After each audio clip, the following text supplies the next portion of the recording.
Hey everyone, welcome back to the channel. Today we're diving into something super important for all you aspiring coders out there. We're talking about the essential things I wish I knew before I started my coding journey. Listen, learning to code can seem daunting, right? You've got languages, frameworks, libraries. It's a lot, but trust me, it doesn't have to be overwhelming. This is what I wish I knew before learning to code. Let's get started. One of the biggest mistakes I see beginners make is thinking they need to know everything before they even write a line of code.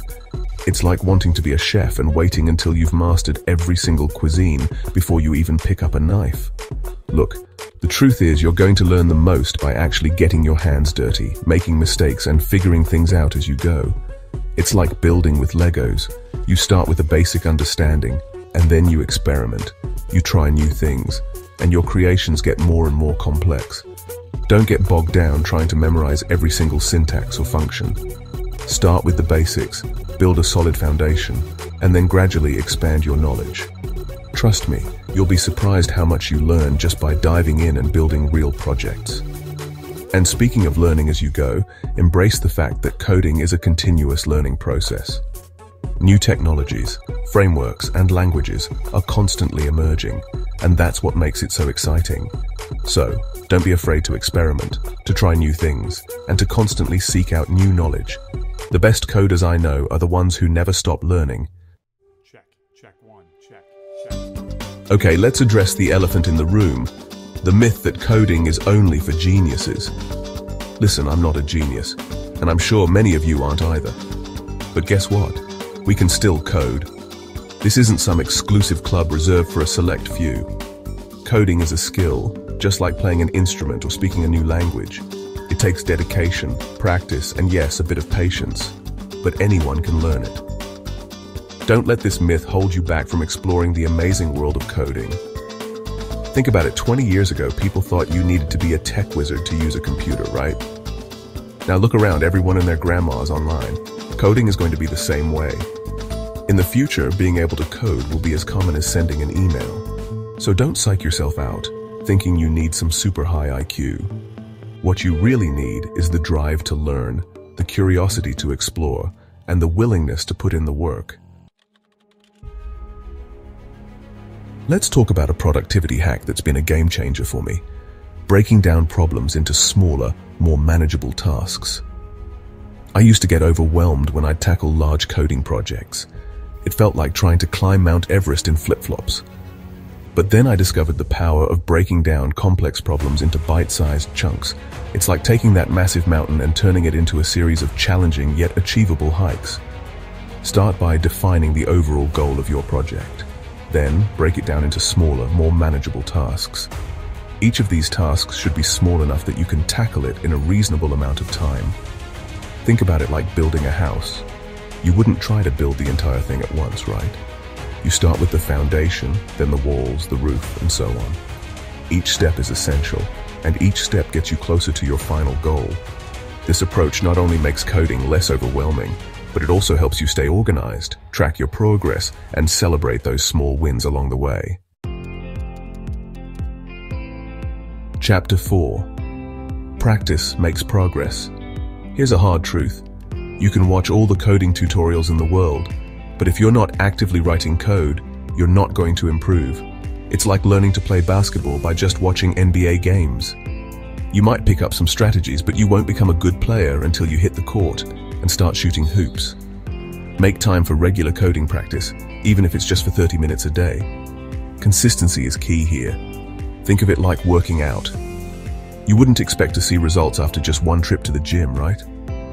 Find coding challenges online, work on personal projects, or contribute to open source projects. The key is to get those reps in and build that muscle memory.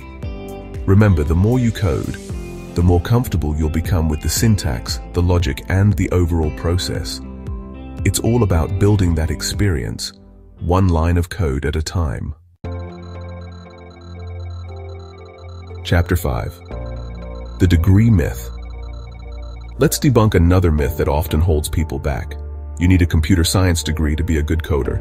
Now don't get me wrong, a CS degree can be valuable, but it's not the only path to a successful coding career. In fact, Many of the most talented coders I know are self-taught. They learned through online courses, coding boot camps, or simply by diving in and figuring things out on their own. The tech industry is full of stories of successful coders who don't have traditional computer science backgrounds. They come from diverse fields like music, art, history, you name it. What unites them is a passion for coding and a willingness to learn. So if you're passionate about coding but don't have a CS degree, don't let that stop you. There are more resources available today than ever before to help you learn and succeed in this field. Chapter 6. Get it together. Version control. Let's talk about a tool that's as essential to a coder as a good keyboard. Version control, specifically Git. Think of it as a time machine for your code, allowing you to track changes, revert to previous versions, and collaborate with others seamlessly. Imagine working on a project and accidentally deleting a crucial piece of code. Without version control, you'd be scrambling to rewrite it from scratch, right? With Git, you can simply revert to a previous version and recover your lost work in seconds. Lifesaver. Git also makes collaboration a breeze. Multiple developers can work on the same project simultaneously, and Git keeps track of all the changes, making it easy to merge everyone's work together. No more emailing code back and forth or trying to decipher who changed what. Trust me, learning Git is an investment that will pay off big time throughout your coding journey. Chapter 7. Embrace the debug. Here's a fact that every coder knows to be true. You will write bugs. It's inevitable. Code is written by humans, and humans make mistakes. It's what you do with those bugs that separates the amateurs from the pros. Debugging is an essential skill for any coder, and it's something you should embrace, not fear. Think of it as detective work for your code. You're searching for clues, analyzing the evidence, and using your deductive reasoning to track down the culprit, that pesky bug that's causing your code to misbehave.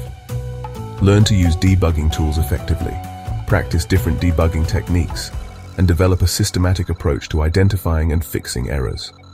The better you become at debugging, the faster you'll be able to ship clean, functional code. And remember, every bug you fix is an opportunity to learn and grow as a coder. While coding can sometimes feel like a solitary activity, especially when you're deep in the zone, the truth is, it's often a team sport.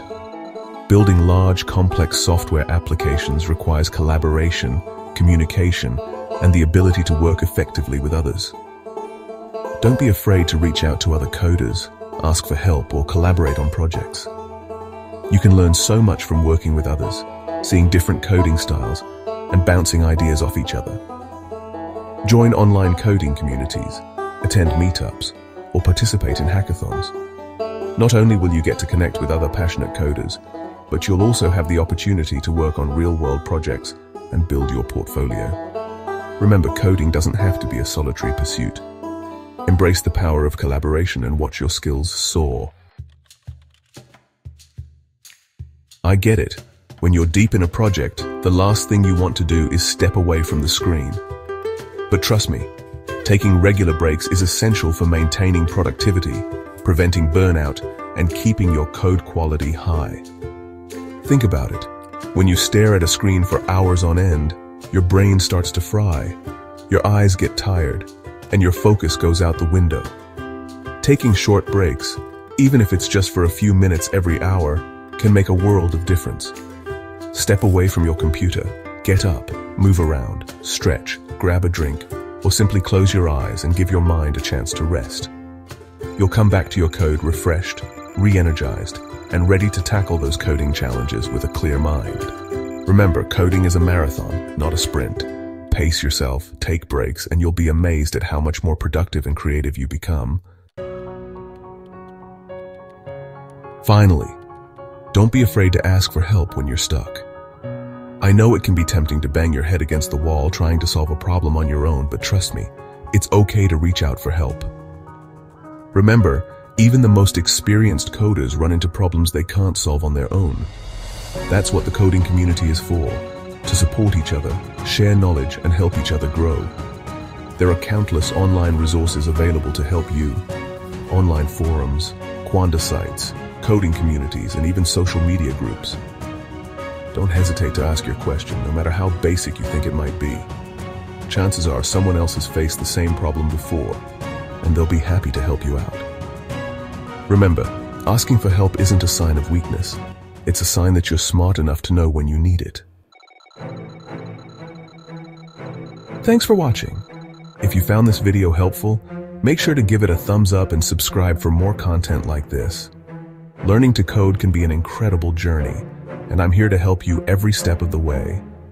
Drop a comment below with your own tips or questions about learning to code. What's one thing you wish you knew before you started coding? Let's keep the conversation going in the comments. See you in the next video.